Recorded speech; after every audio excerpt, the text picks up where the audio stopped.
Welcome into the Cougar Tailgate, where BYU fandom lives. Here's your host, Lauren McLean.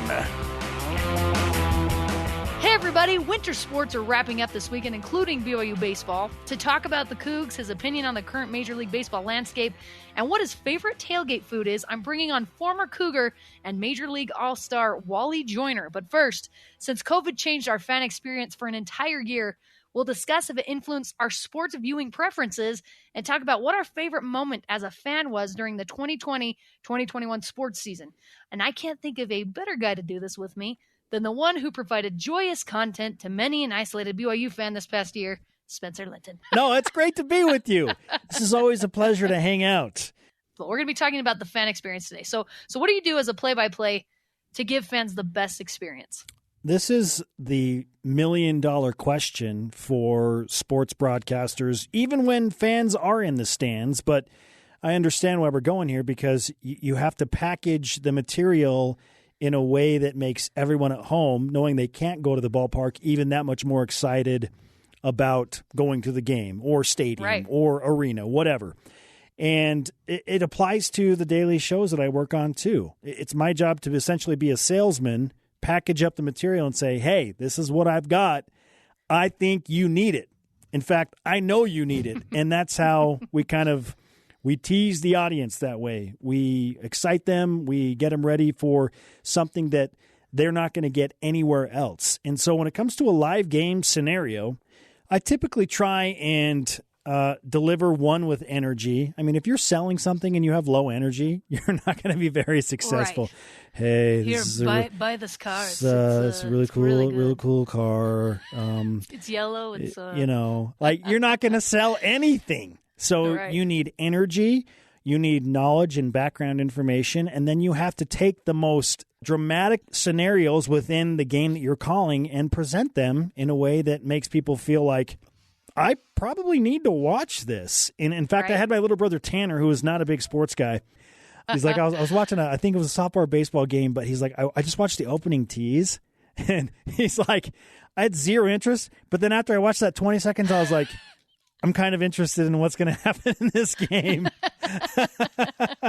So that's awesome. You bring in context, like where these teams fit against each other in the same conference, or if there's a nationally ranked team, or what this could potentially spoil for one team. You just have to make things dramatic. This is what TV producers do as well, even in their fictitious shows. Like, I can't stop watching this, even though it has no real bearing on my life. I have to know what's going to happen to this character. So really, it just takes some deep thinking and a little bit of creativity, some knowledge, some background, some energy, the right voice, and you can hook some viewers in. And a lot of that goes into it. COVID kind of helped us in that way, just because people were so anxious and clamoring for sports that they were like, I don't even care if the play-by-play guys stink. I just need sports in my life. So I am grateful for that, too. I have to know why the softball player whose mother graduated from I just know all these obscure facts about the players, but it really does help. It helps you become interested in what you're watching. Let me give you an example. A young lady named Violet Zavodnik. She's the West Coast Conference Freshman and Player of the Year. First time that's a great name, a player has ever done that, right? Violet Zavodnik. She's Polynesian and Czechoslovakian. Not a joke. Oh, what? Okay, so that alone. Okay, little tidbit one in there. History. Right? Okay. Violet played high school baseball. Oh, wow. Against high-level boys in Southern California and batted .316 against high school boys in baseball. Okay, no wonder she's the Conference Player of the Year in softball and Freshman of the Year, and she's, incredible.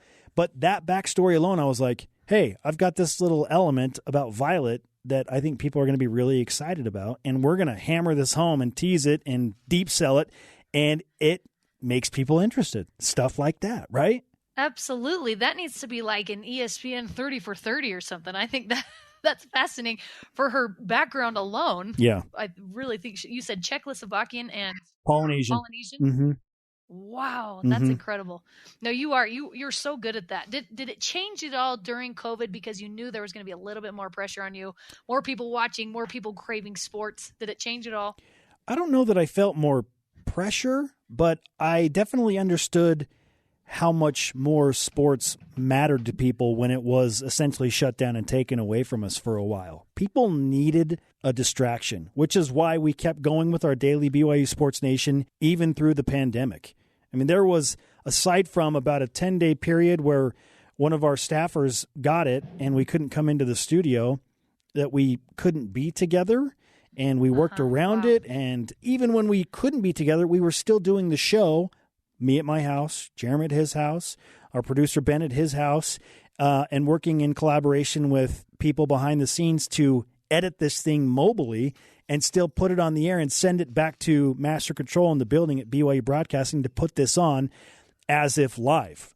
Just a crazy effort, because we knew that people needed the distraction. And that was kind of the feedback we got was, hey, there are no live games, but we're so grateful that there's something to watch and to do, and something new and fresh and daily live content to kind of give us an update on what's happening with the BYU teams. If there's going to be a season, if there is a season, who is BYU going to play? Will fans be in attendance if it comes to this? What's the COVID parameter for the fan at BYU specifically?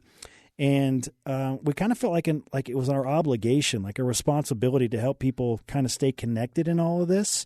So not so much a pressure, but just like a raised obligation of, I need to do this so that people have some type of escape. Well, absolutely. People are grateful to have a job, but your job definitely brought joy to people. And how cool is that? Because sports, people were just craving sports during this time, craving something. And since you've been engrossed in almost every sport on BYU campus by either calling their games or covering them on BYU Sports Nation, when you look back at the fall and winter sports, what do you think was your favorite moment as a fan during that time? What was your favorite moment?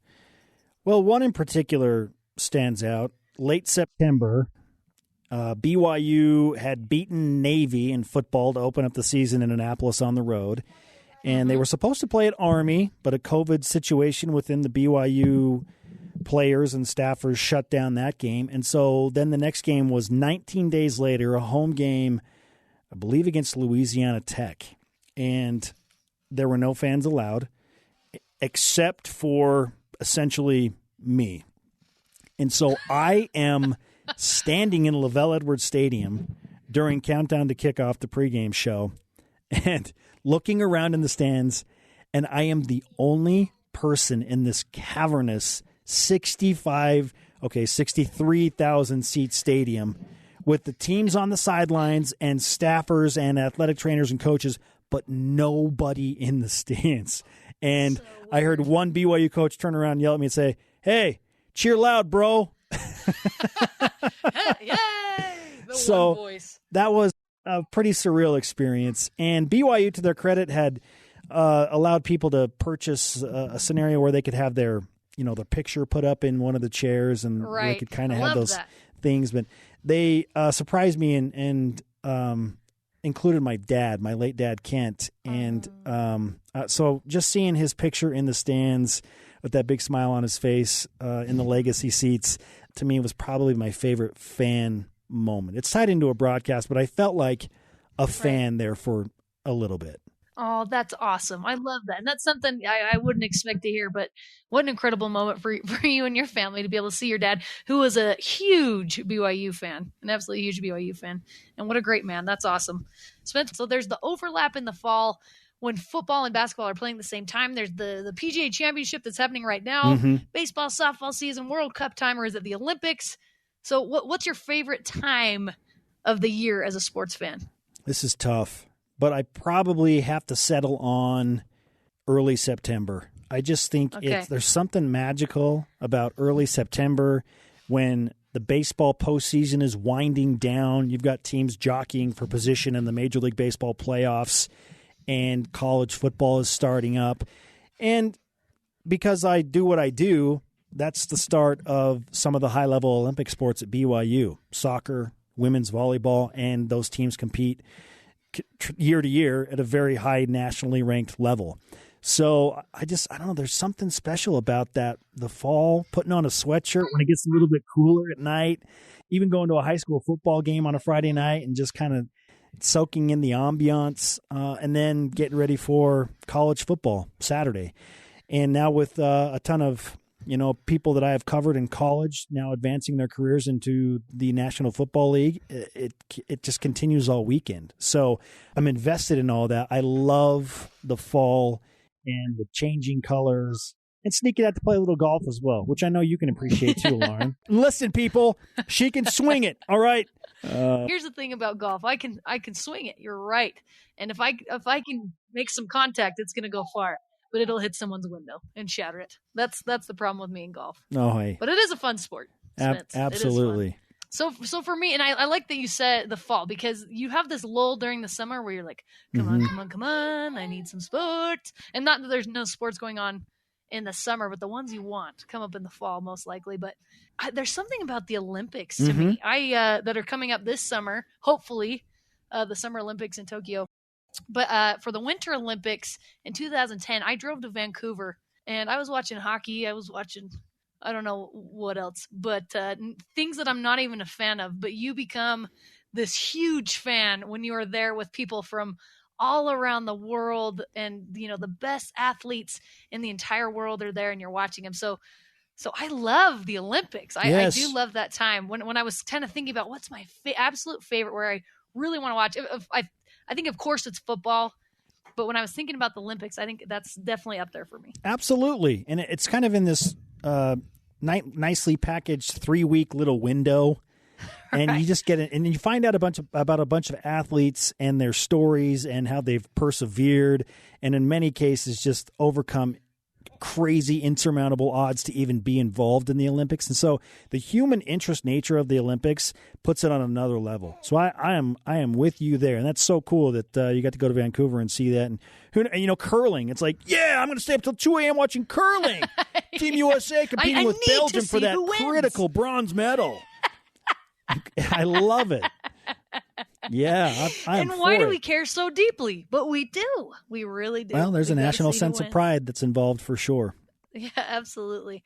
All right, again, since COVID changed our fan experience for you, now would you rather watch a game in the venue with all the noise, all the excitement, or would you rather watch it in the comfort of your own home on your favorite chair, which is what most of us were doing during the past year? Isn't it interesting how this has become a question? Because without hesitation, before all of this went down, I would have said, oh, be in the venue, feel the energy, be around the fans, enjoy the smells of the concessions, the popcorn and the peanuts and the hot dogs and all that, and the nachos, the good stuff. Yes, I want all of it.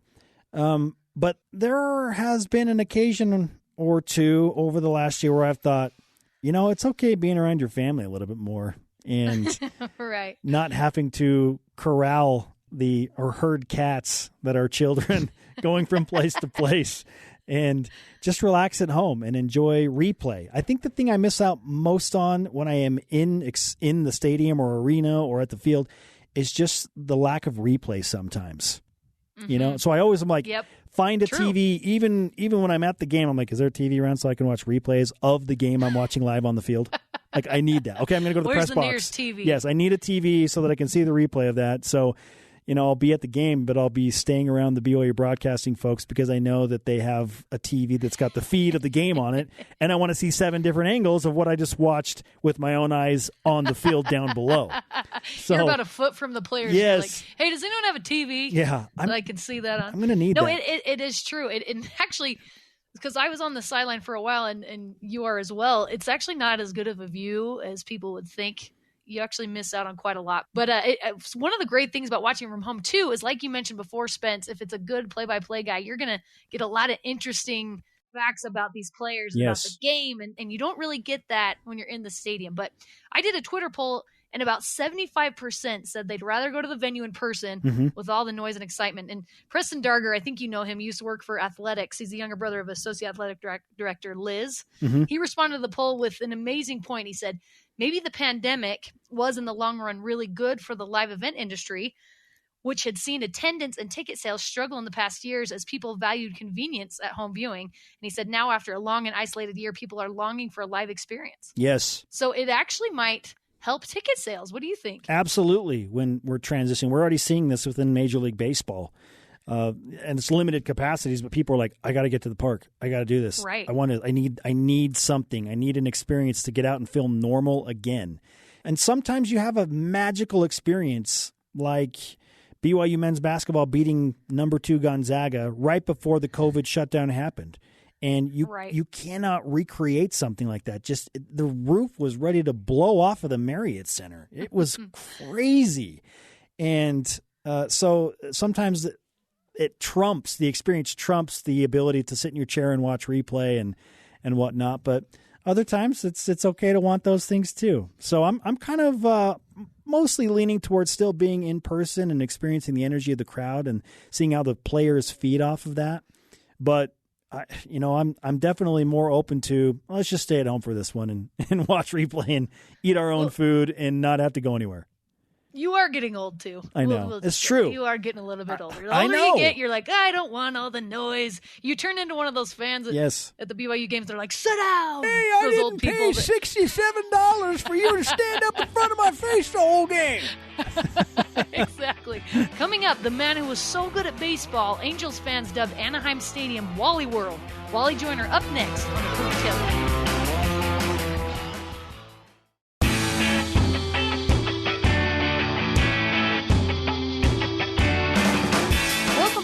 Cougar Tailgate. I'm Lauren McLean. BYU baseball's last games of the regular season are this weekend, so I wanted to bring on one of the best to ever come through the BYU program. He played with the Cougars from 81 to 83, then had an amazing 16-year career in the MLB, playing for 4 different teams, most notably with the Angels, where he began and ended his career. He was an all-star his rookie year when, because of him, Anaheim Stadium was dubbed Wally World. Let's welcome on the lefty first baseman from Georgia, Wally Joyner. Thanks for coming on with me, Wally. Lauren, thank you very much. So that was just the tip of the iceberg of an amazing career. You had a great run with the San Diego Padres, winning the pennant in 98. When you think back on your career, what memory sticks out the most to you? Well, I would have to say, obviously your first are always hard to forget. I can remember my first game like it was yesterday up in old Seattle Kingdome ballpark that's not there anymore. That shows my age. The California Angels, no longer around. That shows my age. But, my first at bat, my first home run, you mentioned, the first rookie ever to start in an all-star game. So I'd have to say my first year has a lot of great memories. That's awesome. And your name is top 10 on at least half of the record lists at BYU. What do you remember most about your time playing for the Cougars? Oh, I had a great time. 3 great years playing for BYU. Gary Pullins was a great coach to play for. I love the area. And in fact, my wife and family and I, we've lived in Mapleton the last 20 years. So, it's hard for BYU to get rid of them. And what are you up to now for those fans of yours that are listening right now? What are you up to? Well, I have a busy life, mainly with my wife and her horses. We have 4 daughters and 6 grandkids now that all live close by. So our place in Mapleton is very busy with grandkids and horses. And I'm passionate and I love golf. And so I enjoy the opportunity of playing golf. I'm actually traveling and doing that this weekend. So it keeps me busy. Hey, that's what life's about. If you ask me, everything you just mentioned right now, that's absolutely incredible. And, but I'm sure it's hard being away from the game of baseball. It's been almost exactly 20 years since you retired. What do you miss most about playing baseball? I miss being 25 or 26 years old, where I didn't have any aches and pains, and I was lucky enough to put the uniform on every day and go out and play and enjoy the game, enjoy the competition, the challenge, the camaraderie. Our locker rooms were always lively and a lot of laughter and a lot of seriousness when the game begins and out in the dugout. But I think that my memories are about the relationships, my friendships that I made, some of the great achievements that took place while I was out on the field. I saw Reggie Jackson's 500th home run, Wow. Don Sutton's 300th win, Dave Winfield, his 3,000 hit, Tony Gwynn's 3,000 hits. So I was one of the lucky ones that had a great seat to all of those great achievements. Baseball seems like it's the never-changing game in an ever-changing world. But when you look at the MLB now, how has it changed from when you played? Well, Lauren, it looks like there's a lot more no-hitters going on in the big leagues right now. I can't believe it. It is a tough thing to do, to throw a no-hitter against the quality of talent that's in the big leagues. But I think Wednesday they set an all-time record for the most no-hitters before the end of May. But there's a lot of things. There's some great things that are going on. The ballparks are beautiful.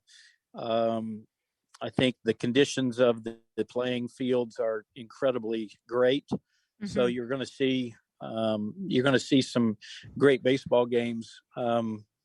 Unfortunately, I didn't drink the Kool-Aid. I'm not a believer in the analytics. Is the most important thing in baseball, and I think it's showing itself now. I think there's a lot more to hitting than launch angle. I think there's a lot of things that players aren't developing to be a complete player. And I think it's showing with the dramatic shifts that are put in play for every player. I'd love to see the shift that they would have put on Tony Gwynn. He might have hit 450 if they did that. So I just think that it's become one-dimensional. I'm not one to say that these players that are playing right now, they're not more athletic than we are and than we were. I think their conditioning, their physical fitness is great, but I think that they're just lacking the complete package that needs to be put back in place for all of these players. And when you talk about the no-hitters, do you feel like that's because the pitchers are just that much better now, or is it because there is something lacking in the batters and what they're being taught? Yeah, I think it may be a combination of both. But, I think this was the 6th that took place Wednesday. And I just think that it shouldn't be that frequent. And maybe it won't. Maybe you won't have another no-hitter the rest of the year, and it'll go away. But I think that the players they're caught up in statistics, analytics, and when I was coaching in the game, I heard a number of times that strikeouts aren't a big deal, and I'm like, you got to be kidding me, right? Yeah. There's a lot of things that can happen if you put the ball in play. And so I just don't buy into analytics should be the number one thing that everybody looks at.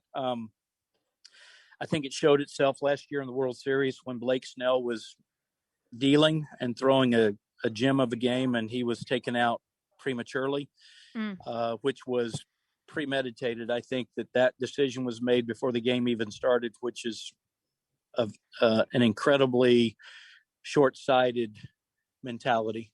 Right. I'd be curious to see if you kind of take a poll of the former players, how many of them think similarly as you, which it's probably a lot, wouldn't you think?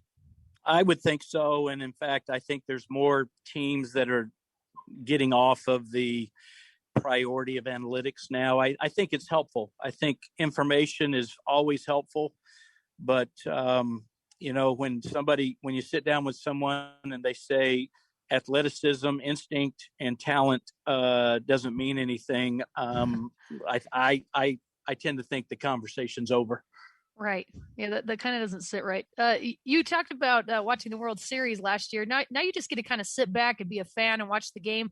A big part of the show is about the fan experience. Would you rather go watch a game at the stadium or from your favorite chair in the comfort of your own home these days? Oh, no. The stadium 10 out of 10 times. The atmosphere, the sound, unfortunately we haven't been able to hear the sounds because of this pandemic and what's been going on over the last 18 months. But I hope that the country and the world and baseball is opened up full speed ahead, and we can get back to the crack of the bat and the roar and the hot dogs and all of that combined. Oh man, all that sounds good. I think it's headed that direction, and I feel like we all need it. And Wally, I don't know if you're a tailgater or not, but I feel like everyone has a favorite food they like to eat when a big game is on. What's your go-to meal if you have friends or family coming over to watch a game? Burgers and hot dogs are always a hit. I love popcorn. I love peanuts. So, maybe that song was made for me, I guess, right? I was going to say, those sound like all the traditional baseball foods that you get in the stadium. I love it. My last question for you, Wally, is what advice would you give to these college players, maybe at BYU, whose hopes and dreams are to make it into the major leagues? What advice would you have for them? Well, I hope that everybody understands that nobody is right with all of their decision making, and if you believe that you can continue to play, if you believe that and you love and you're passionate about the game, then that'll take you to another opportunity. And so work on your weaknesses, be passionate about the game of baseball. Don't give them any excuses to use against you, but more than anything, go out and have fun, right? Enjoy being out there, have a smile on your face. You're one of the lucky ones that get to play baseball at the college level, and maybe you're going to be one of the lucky ones that can continue and put the uniform on as a professional and see what happens. I love that. Wally Joyner, former Cougar and former Major League All-Star. Wally, thank you so much for taking the time and coming on with me. Lauren, it's my pleasure. Thank you. All right, appreciate it. Thank you, Wally. And that does it for us today. You can join the Cougar Tailgate virtually, of course, every Saturday at noon Mountain Time, or download, rate, and review our podcast on Apple, TuneIn, Stitcher, Spotify, and Reviewing Radio. This is